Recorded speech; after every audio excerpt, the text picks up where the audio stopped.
Bonjour. En ce mois de décembre, nous sommes invités à travailler autour du troisième essentiel de ma lettre de rentrée, témoigner de l'essentiel. Ce troisième essentiel, c'est le service. Après avoir réfléchi à la prière, puis à la fraternité, nous voici donc invités à regarder comment nous nous mettons au service les uns des autres. Il s'agit bien là d'une suite avec la fraternité qui nous amène directement au service. Nous avons la grâce qu'en ce mois de décembre, nous nous préparons aux fêtes de Noël. Les fêtes de Noël sont souvent des lieux d'accueil, de solidarité, de partage, d'amitié, en famille, entre amis, avec les personnes que nous connaissons. Regardez cette Vierge ici de l'évêché de Dax. Elle a été faite d'un seul bloc à partir d'un morceau de bois. Elle nous montre comment la Vierge, toute penchée vers son Fils, va se mettre au service de cet enfant qui tend les mains vers elle. Et à la fois son voile et ses bras sont comme mélangés ensemble pour nous montrer que donner sa vie, se mettre au service de l'autre, c'est le regarder avec amour.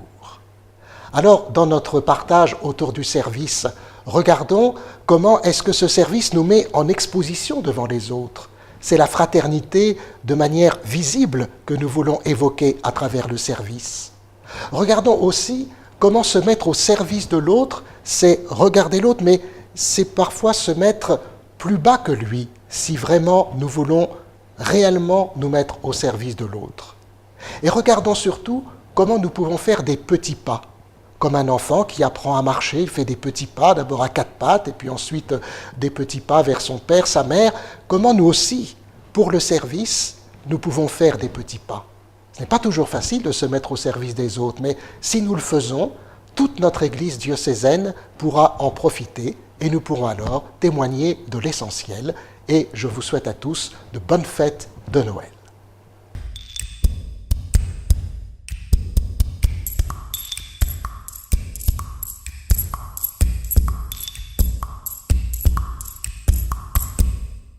La communication aujourd'hui passe nécessairement par les réseaux sociaux, par Internet.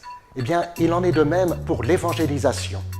Alors, n'hésitez pas à nous rejoindre sur Facebook, sur Twitter, sur le site du diocèse d'Eredax, land.catholique.fr. Vous n'en saurez que mieux et que Dieu vous garde et vous bénisse. Et je vous souhaite à tous de bonnes fêtes de Noël.